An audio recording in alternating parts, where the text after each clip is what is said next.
Let's pay a visit to Mark's True Crime Corner. This is not a good neighborhood. I'm scared.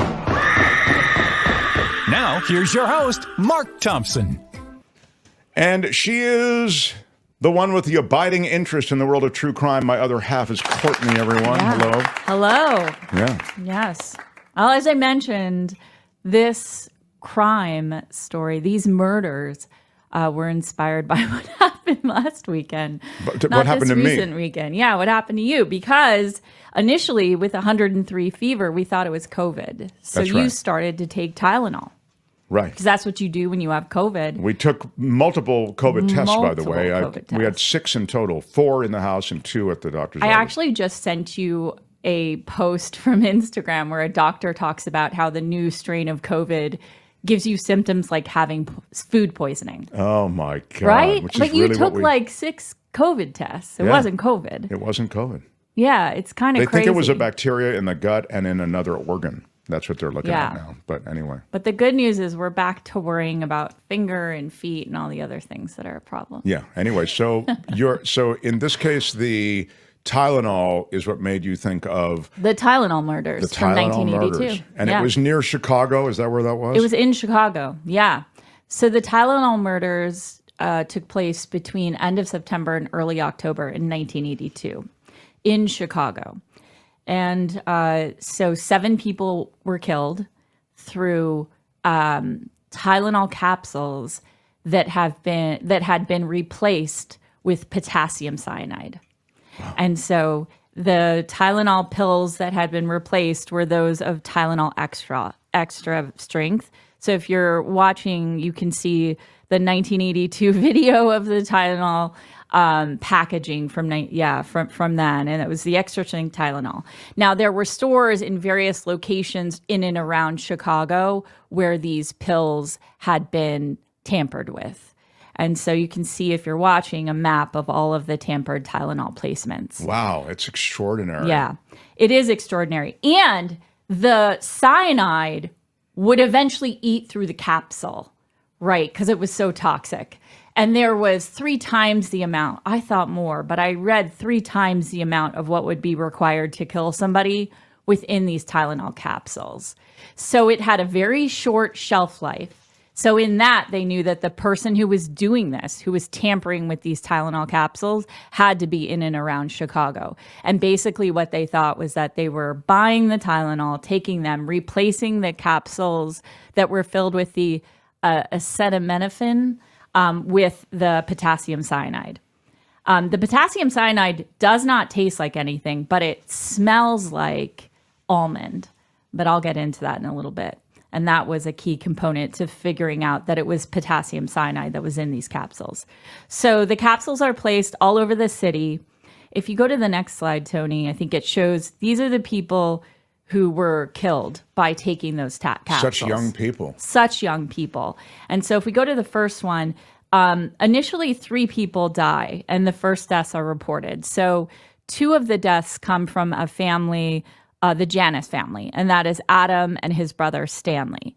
And Adam, I believe, is a mail carrier, and I don't remember what Stanley did. But in fact, they take the extra strength Tylenol from the same bottle, and they both die. Adam passes away first. He starts to convulse, and they take Adam to the hospital. And then Stanley and his wife, Teresa, who are both here in this photo. Teresa, I believe, is the bride in this photo. They take the capsules after Adam, and they both die. So 3 members of the same family die from one bottle. So of Adam, the extra just strength to, Tylenol. again, it's so surprising to be reminded, Adam 27, Stanley 25, and Teresa 19. Yeah, exactly. It's awful. It's just awful. If you go to the next slide, the actual very first victim was Marianne Kellerman. She was 12, and she was complaining about not feeling well. She had a headache and a stomach ache. And so her parents gave her the extra strength Tylenol, told her not to go to school. Immediately after they gave it to her, they heard her fall. And so they took her to the hospital where she died. So these are the 3 first deaths of the Tylenol. It was actually a nurse that was investigating the Janus brothers and Teresa's death that figured out it was potassium cyanide. So she goes to the house to look at the scene of the crime or the deaths, Sure. and figures out that there's an open bottle of Tylenol. There's exactly 6 tablets or 6 capsules missing. And when she smells the Tylenol, it smells like that almond. So she's the one that flags that the Tylenol was, in fact, the culprit of these murders. She was a nurse. She was a nurse. Wow, great. Working for the county health. Great, good, yeah. So if you go to the next slide, it'll show you there's 2 more deaths. So again, you saw how dispersed these Tylenol packages were. So 2 more deaths were Mary Rayner and Molly McFarland. Now, Mary, she was a mother of 4. She had actually just had her 4th child, I think in the month or 2 before this happened. And so they both take Tylenol, extra strength. They both have headaches. They're not feeling well. At the time that this happened, Tylenol had a 37% market share for over-the-counter pain reliever. I mean, it was really, really well known and taken and trusted. Johnson & Johnson was, in fact, the manufacturer. It's interesting because I was listening to stories covering this murder, this true crime. A lot of the people covering it were having to explain to Gen Z what Tylenol was. I mean, do people not take Tylenol any longer? I mean, Tylenol, I hear it more and more talked about, Yeah. as particularly as opioids have sort of been revealed as this incredibly addictive thing. Increasingly, ibuprofen and Tylenol are proven to be as effective oftentimes in terms of pain relief. And of course, that's not to mention CBDs and all the other things that people can do. But Tylenol, hey man, it was a go-to thing back in when was this, the 80s? 1982, yeah. So now there are, 5 people who have passed. They start to take Tylenol off of all of the shelves. So the mayor of Chicago has a press conference. They start to take Tylenol off the shelves. You can see there's another visual if you go back, Tony. Yep.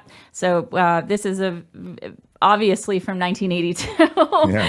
You can tell by the haircut that they start to take Tylenol off of all the shelves. Somebody working there at the store is literally taking the Tylenol off the shelves. Now, the first Tylenol is taken on September 29th. So the first deaths happen on September 29th. So by October 1st, Tylenol's taken off all the shelves in Chicago. And then just a few days later, this reaches nationwide hysteria, of course, because people don't know how many of these Tylenol capsules have been tampered with. So there's a nationwide removal of the Tylenol. So if you keep going, Tony, yeah, they find that the Tylenol's been tampered with. If you keep going, this is the health department in Chicago testing all of the Tylenol. Again, as I mentioned, it had a very short shelf life because the cyanide would eat through the capsules. So really, this all had to happen the day before that people took this Tylenol. So this is really interesting. And by the way, this is the triumph of, I know everybody, I hate government and I can't wait till Donald Trump gets in there and dismantles the entire government and oh my God, the administrative state. Go back one. That's the USDA you're talking about. Okay, already overwhelmed the USDA, all right? But it's the USDA that made the final determination and got the word out. So, and then the Chicago Health Department, they do the tests. Those are government agencies. So everybody who wants to privatize everything, and I mean, this is part of a broader conversation. I don't mean to make it political, but I'm just suggesting at critical moments, oftentimes in many of these narratives, certainly like this is a public health risk of immense proportion. They don't know what's going on. People are dropping like flies. You need a big government agency to handle it. And that's what the USDA did, and that's what the Chicago Health Department did. Go ahead, Courtney. Yeah, exactly. So by October 1st, 2nd, 3rd, Tylenol is off all the shelves in Chicago. And Tylenol doesn't know how to respond. At first, they're a little hesitant to take all of the Tylenol off of the shelves because they don't believe that it's a bigger issue than these kind of sporadic bottles. They think it's isolated and they don't want to take it up. But back then there was no seal on the bottle, was there? But there was no seal on the bottle. And it's $100 million back then to take all of this product off the shelves. But they do.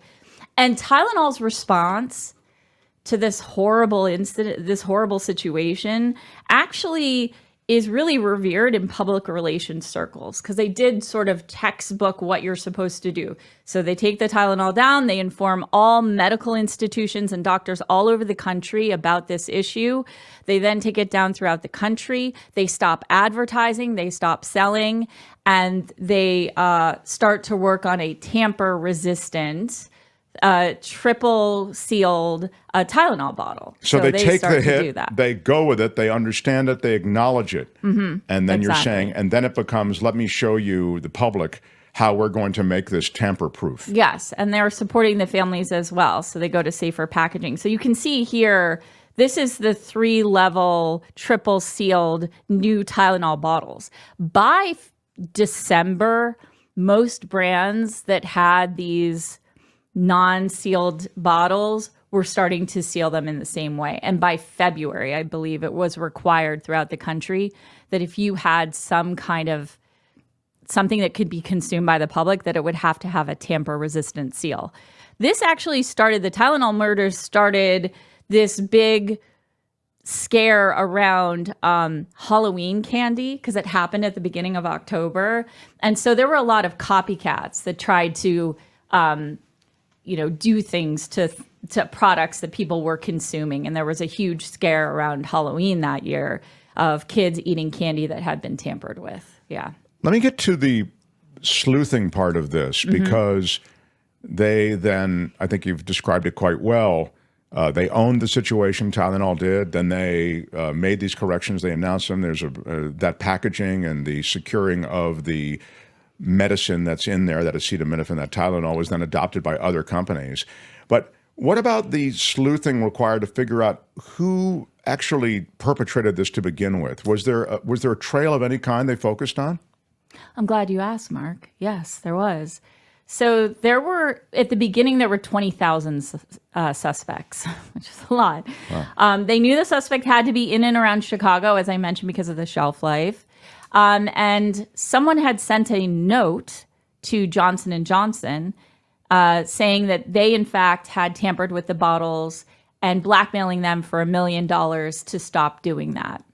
And the person who sent that, if you go down, Tony, his name was James Lewis. He becomes the prime suspect. They actually took DNA from the Unabomber, because the Unabomber lived in and around Chicago at the time. And so this might have been like just a side hustle or he for was the, around it. Yeah. So it was like he was in fact potentially a suspect in this case. But James Lewis was the prime suspect. And so James Lewis sends this letter. He sends it to Johnson & Johnson. And he wants $1 million to stop the cyanide-induced murders. He gets arrested, but they don't have enough evidence to prove that he did it. He was an amateur chemist. He did have like half a dozen unregistered guns at his house, and he had a booklet that talked about cyanide, oh my God, wherein his DNA was found on those pages. And eventually, the Department of Justice says, like, he is the guy that did this. And that's not until 2010. He does go to jail for blackmailing Johnson & Johnson, but he was never formally charged with this crime. And in fact, no one ever was. So he died actually last year, July 9th. It was actually July 9th that he died. So tomorrow will be a year since when he passed. He said that he wrote the letter to indict his wife's business at the time because he didn't like his wife's employer. Now, what's interesting, there's two interesting things about this. The first being because of the postmark on the letter, he had to have written the letter before this crime was announced, meaning he had to have known that this was happening based on the postmarking of this letter.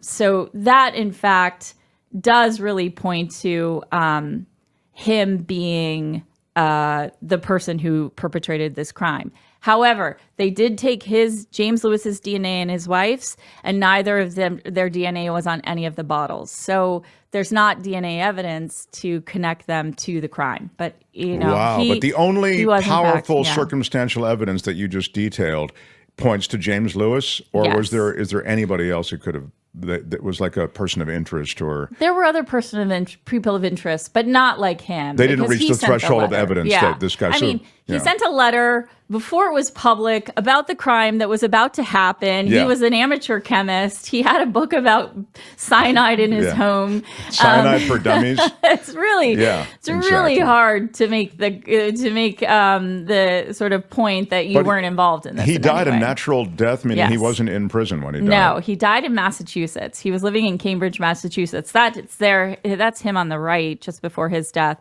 And tomorrow will in fact be a year since he died. Wow. Yeah. So really a good story. It remains unsolved. Now, I think they reopened the case in 2009. And so they still are looking for the person who did this. But if it was James Lewis, he has passed. So. Wow.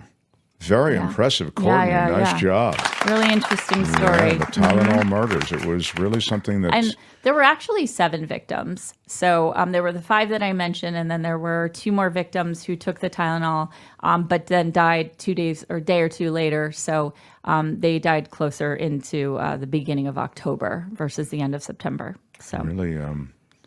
It was a real piece of the culture at that time, and it really did force changes, good changes in packaging. It was the first domestic terrorist event, or not the first, but it was one of the widely known domestic terrorist events. There it is. Teresa Janis and Paula Prince die as the result of taking cyanide-laced Tylenol. They both took and had taken the pain reliever on September 29th. All happened in 1982. 1982. Yeah. That is True Crime Corner for today. True Crime Corner, only on The Mark Thompson Show. Hi, it's Mark, and I thought that was great. Hit the notification bell. You'll know whenever there's a new video being dropped, and please subscribe to our channel to help us save the universe.